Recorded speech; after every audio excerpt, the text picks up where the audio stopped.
Today we're going to make this chocolate bread. This is a favorite of my family. We make it every Christmas. It's a sweet bread. In the middle you have sweetened cream cheese rolled up in it, and then on the top I put a chocolate frosting. This has been one of the ones that my mom made since I was a kid, and I've made since I moved away from home, and it's my wife's favorite Christmas bread.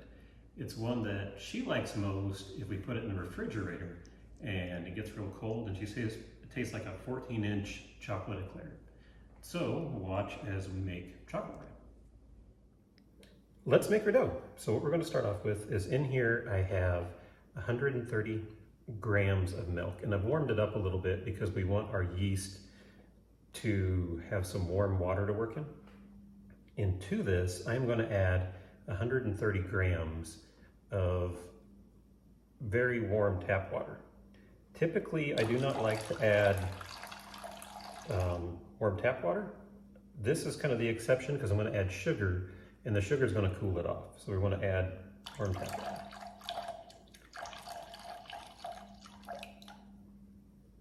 And almost there. So what we're doing with proofing our yeast is the yeast comes in dormant, and what you want to do, 129, it's close enough. What you want to do is put the yeast in there, it dissolves, and it kind of wakes back up and rehydrates. Into this 130 grams of water and 130 grams of milk, we are going to add 110 grams of sugar. So let me clear this out. Let's add our sugar.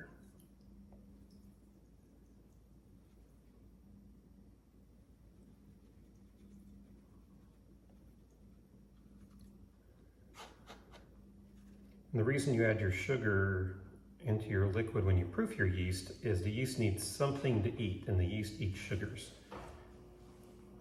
And so that's how we can tell if our yeast is active. 109, that should be close. Let's see if we can get 110.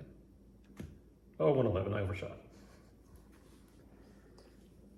Okay, and I'm gonna give this a quick stir to dissolve our yeast. And also, because we put the sugar in, that's going to cool it off. I don't want it to be too hot for the yeast when I add it in there. So I'll give this a quick stir. And then we will add our yeast. We're going to add 20 grams of yeast. And the recipe is going to be down below. So if you want to make this and you don't want to have a pen and paper out trying to follow along as I'm talking, just look down below. There'll be the full recipe.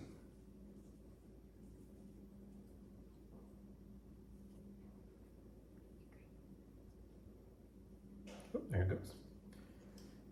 So now I'm going to stir this up. So we want it to dissolve, and we're going to be able to tell if it's active because the yeast is going to start foaming a little bit, and we'll get a foamy layer on top. And that means that our yeast has woken up and that it's ready. Also at this time, I want to get my filling ready. The filling for this is sweetened cream cheese. So I don't know if you ever tried to beat cream cheese when it's cold. The beater doesn't really work, and it's a great way to catch your hand in there. So we want it to warm up. So I'm going to put this on here, zero out my scale, and we are going to add in 12 ounces of cream cheese. So when you buy cream cheese at the store, it comes in blocks. These are 8-ounce blocks, so we're going to need 1.5 of these. So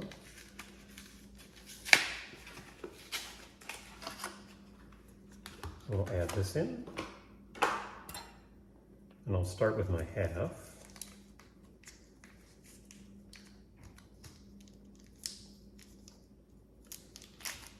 And the cream cheese filling is something that everybody really enjoys from this. Already making a mess. Maybe I'll just add this one in so I can cover up the other one.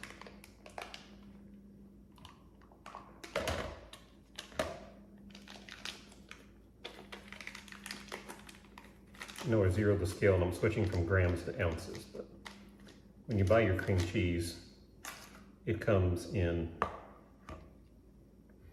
ounces, so that's why we use 12 ounces. Throw that off to the side.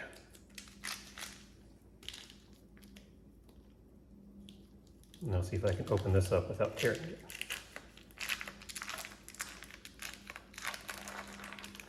And this is just regular cream cheese. You can use low fat or no fat if you like, but I just use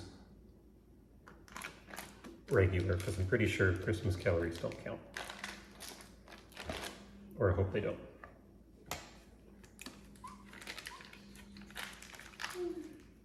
Okay, I'll move these off to the side. And make sure that's back down in there. Now let's go ahead and zero out our scale. And let's get our sugar.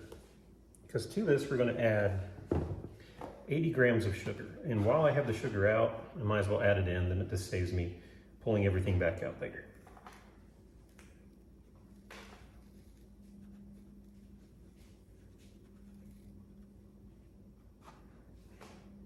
Oh, 2 more grams.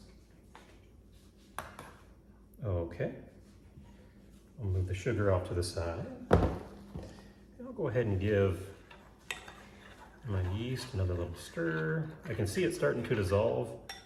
If you look, the water is starting to kind of get brown. That means that the yeast is dissolving in there.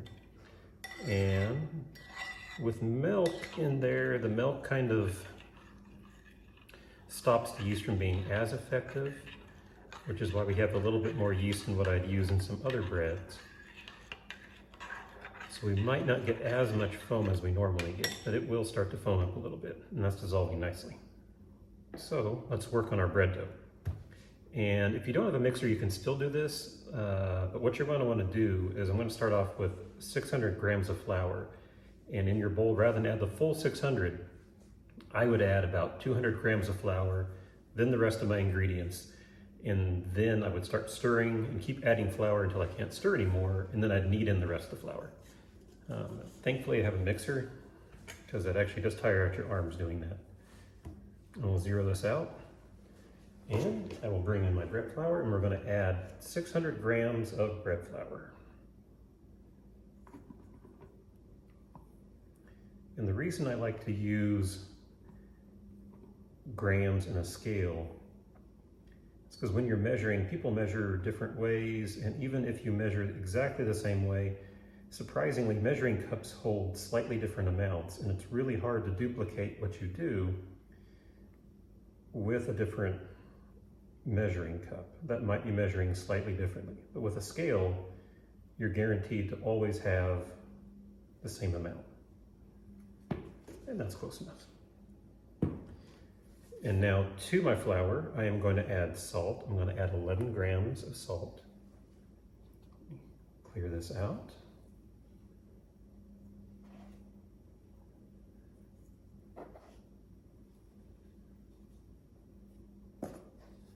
Just a little bit more. Perfect. And I always like to give it just a little bit of stir.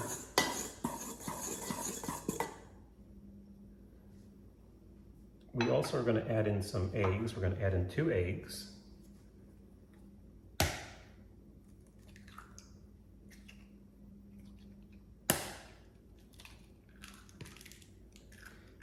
And we're going to add in butter. And when you add eggs and butter to a dough, it's called an enriched dough. And what that actually does is it makes it more smooth and silky. A downside is, though, with making an enriched dough, is it's also more that the yeast has to try to push up as it's making the bread rise, which is one reason why we want to proof our yeast, because it gives the yeast a little bit of a jump start and a head start on trying to lift this bread dough up and make it soft. So to this, I'm going to add some butter. I let mine go a little bit long so it's melted, but melted or room temperature is fine. And this is 56 grams of butter. And I'll dump that out. And you can see the yeast, it's starting to foam up on the top, and it's dissolved. So this is looking good. I'm going to give another little stir just to make sure it's dissolved. We're going to dump it in. And that is all of our ingredients in here for the bread.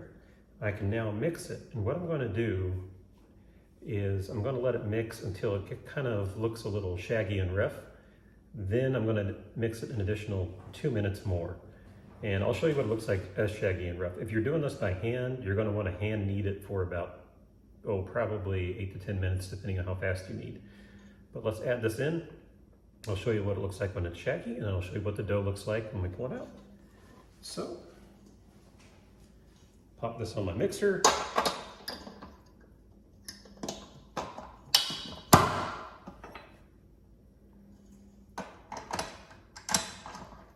Add this in, and we'll start mixing.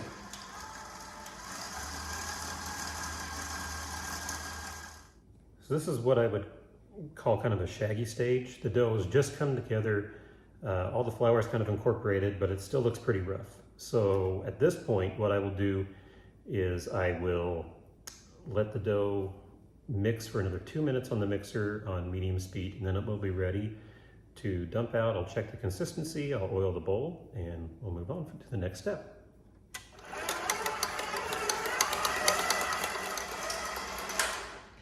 The dough has gone 2 minutes and it is done mixing, so I'll take it out. Oh, it always gets stuck. And I will give it a little knead. We're going to oil the bowl just to make sure that the dough doesn't stick when we dump it out. But before we do that, and I dump it out, I'm going to put some flour down on the counter. That will help it keep from sticking to the counter. And I will pull that out.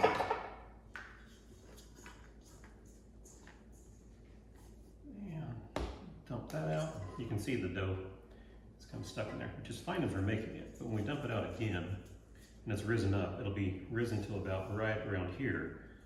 And if it sticks there, then a lot more sticks out. It sticks to the bowl. We have to try to get out. So if I put a little flour in and rub, my dough will come loose and come out of the bowl more easily. And I can do this now and oil it. If I wait till after it's risen and do it, I'm just going to kind of lose the dough around there, because I don't want to add more flour at that point. So dump that out. Put a little bit of oil in the bowl. And then what I do when I knead is I fold over and push down, fold over, push down, fold over, push. And what I'm not using is the tips of my fingers. If you keep going like this, you're going to stress your arm out. You're going to stress your hands. I'm actually using the palm of my hand right here as I'm pushing it down. So it's push down, push down, push down. This also allows you to get your body weight into it. I started making bread when probably I was 7 or 8 years old. My mom taught me. My mom is a little more vertically challenged at 5'2". And then as a child, I don't have the strength to push it down. So kids can actually knead bread, especially if you use just the palm of your hand and you can use your body weight to push. And as you knead for longer, you'll get faster at it. And you can see the dough's texture as I'm pushing down it. This is what we're looking for. And as you're kneading the dough, you want it to feel smooth. So I can kind of feel as I'm rubbing it, it's nice and smooth. It has kind of a more silky feel. I don't feel any rough chunks in there. And that is important. If they felt more rough and it still felt a little more like the shaggy stage, we want to keep kneading it just to make sure that the dough is fully incorporated, our flour is incorporated, and there's no chunks. And that is good. So, we put it in the bowl. I'm going to toss the dough a few times just to get some oil on it. And when it comes up to about, right around here, because I want the dough to double in size when it's rise, then it will be ready to dump out. If it goes a little bit more than double, that's still fine. But we want it to double in volume, because that will get the yeast working all through there. And that first rise followed by the second rise is what helps to make the dough, it makes it really more tender and makes it less tough. So I'll cover this up with some plastic wrap, and when we come back, we will roll this out and add our filling in. Our bread is risen, so I am going to go ahead and make our filling. filling first, and then I'll dump our bread out and roll it. So this is the cream cheese and the sugar from earlier, and it has kind of warmed up to room temperature. And to this, we are going to add in 1.5 egg yolks. So I will add that in. And I'm just going to put the egg whites in, either half an egg yolk in there. No reason to waste it. I will just eat that with some leftover barbecue or something, make a egg taco, something like that tomorrow. So you can still use that. And, oh, it fell in. Convenient. Reusable. So I'm going to separate out about half of this egg yolk into there. I'll put the other half into there. And let's get this mixed up and it'll be ready to use.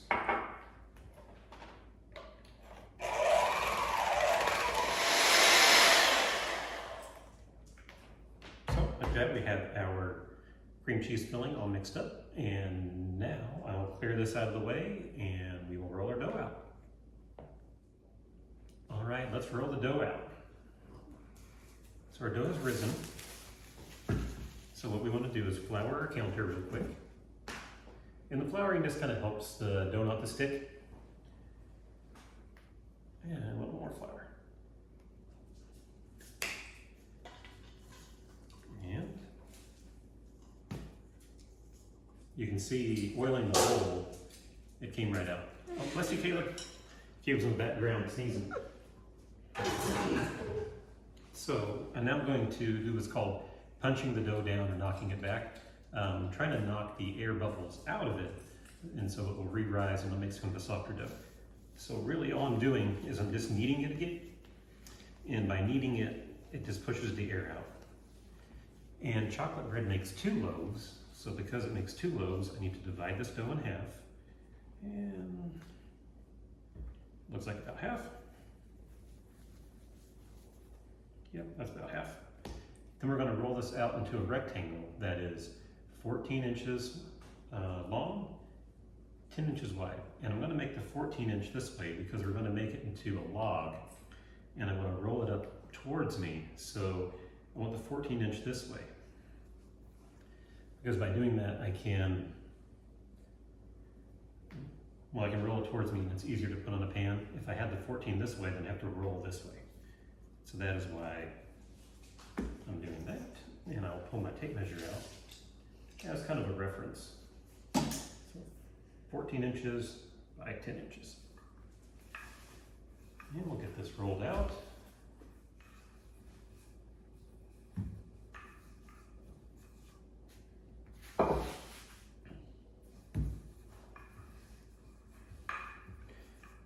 This looks pretty close to rolled out. You double check my measurements. And let's put 14 and 10, 10, 14. Okay, good. So this is a little bit of water. This is going to help when I seal up the edges. And we'll get our filling. I'm going to divide this in half. And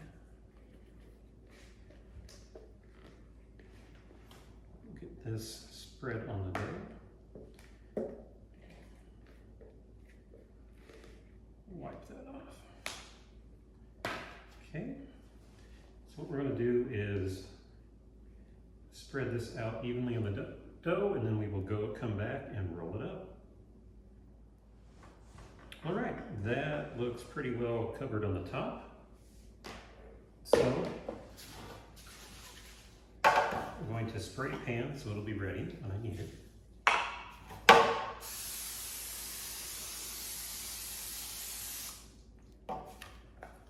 And I'm going to roll it up towards me. When you roll it, the dough is going to rise and it's going to expand. And as it expands, it's also going to be pushing against the cheese. If we roll it up super tight, the bread dough won't have any room to expand against anything, it's going to want to burst out the bottom. So what I want to do is roll it, not super loose, but also not tight. So kind of a medium roll. So I kind of get it started, and now I'll just kind of gently lift up and bring it over. So it's rolled up moderately tight, and there's a little bit of play in here, which will allow the dough some space to kind of expand and not burst out of here. And I want to get my fingers wet with a little bit of water, because that's going to make the dough sticky. And typically you never want your dough to be sticky, but in this case I do, because I want to seal the edge here. And you need to make sure you really get it sealed well, because as it rises, it's going to want to break open, and all the filling and cream cheese inside of here is going to want to spill out, which is not what we want. And also, since the cream cheese is a little more runny than the bread, as it rises in the oven during that first part of cooking, if it breaks open, just kind of the pressure from rising, as it gets bigger, it's going to squeeze that cream cheese out, and it's going to push it right out the bottom of the loaf. So we want to make sure it's sealed up nice and tight. So we'll seal this up nice and tight. I'll kind of pinch it as I go down, looking for anywhere where it wants to kind of pull back like that, and then I'll just add an extra hard pinch. I will seal up the edges so it doesn't spill out the edge. I'll just take the edge and I'll just fold it back and over.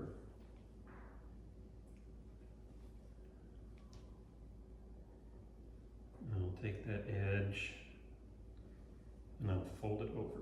And now I'm going to put it seam side down onto our cookie sheet. And this will rise quite a bit, as you'll see a little bit later.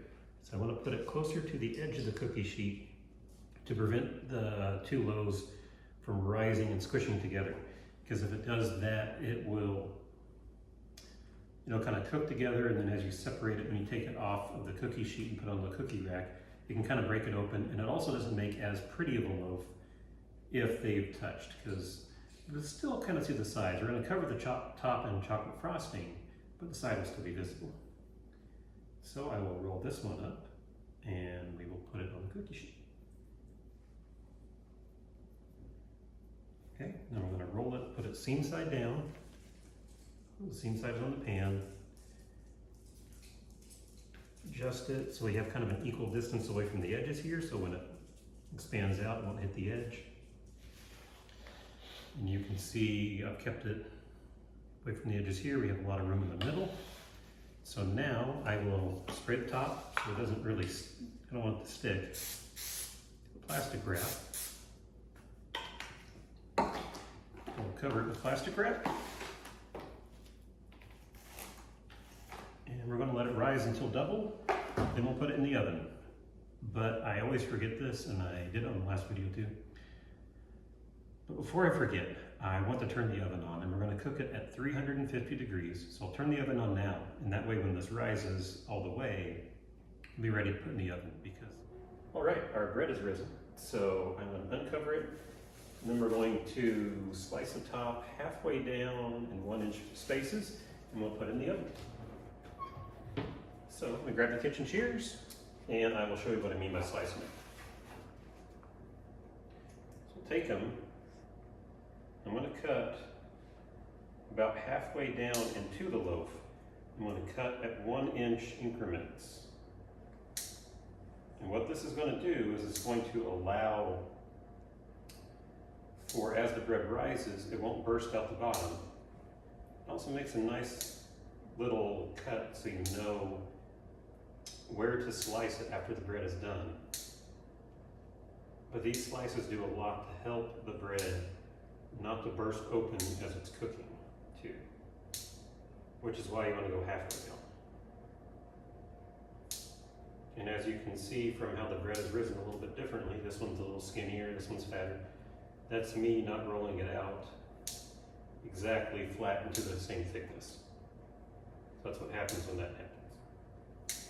So it's a really nice looking one. This is the kind that I would give away to somebody, and then the kids have to take one for the team and eat that one, and I just make another loaf.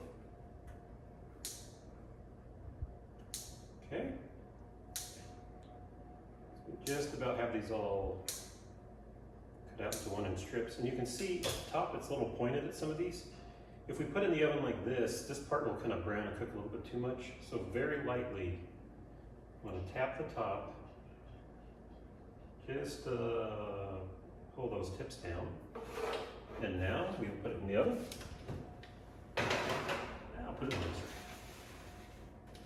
And we'll set our timer for 20 minutes. We're going to cook it for 20 to 25 minutes. And when it comes out, we will let it cool and then we'll frost it once it's cool. Okay, that is our timer. So I'm going to go ahead and turn it off. There's off. And we will pull our bread out. And when I pull it out, I'll put it on the cooling rack. So this is our bread. And you can see cuts weren't quite deep enough. It kind of split open right there, but that's okay. It'll get covered in frosting.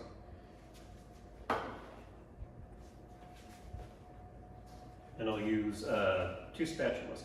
I want to take it off now rather than leave it on there because with all the cream cheese in there, this bread has a lot of moisture. And if I don't, when it sits on the pan, that moisture can kind of sink to the bottom. Without the airflow all the way around it, the bottom of it can get a little bit soggy. So I will scoop these underneath and then kind of do a double lift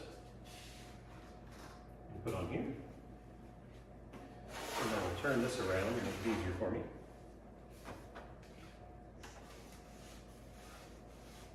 Feel that sticking just there.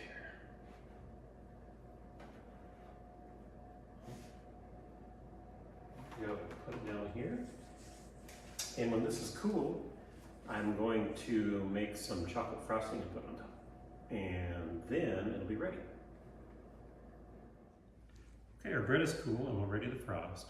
So the frosting I'm making is from the Better Homes and Gardens cookbook. So since it's not a family recipe, or it's not a recipe I took inspiration from and I've changed it until I like it, I don't want to share it online because of copyright issues. So just make it out of the Better Homes and Gardens cookbook. The one altercation I do make from it, that I change it a little bit, is vanilla like garlic. I think most people never put enough of it in, so I add extra vanilla.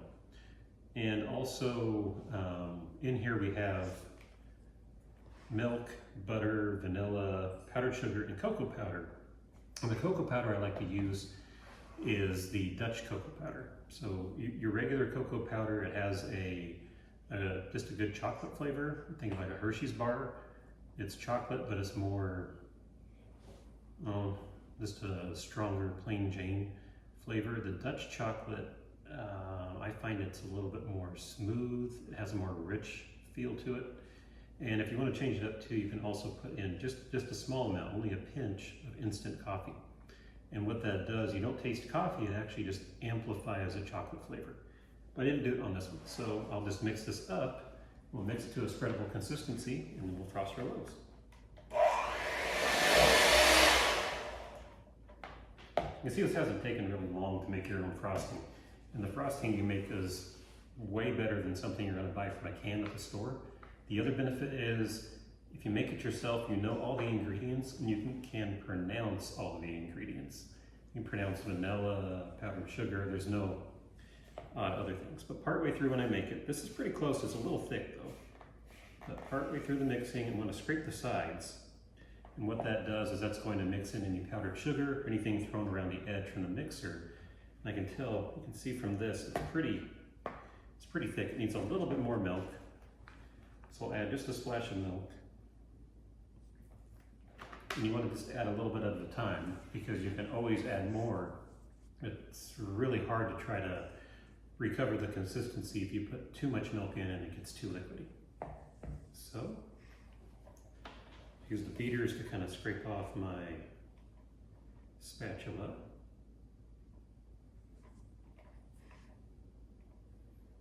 And let's finish mixing this.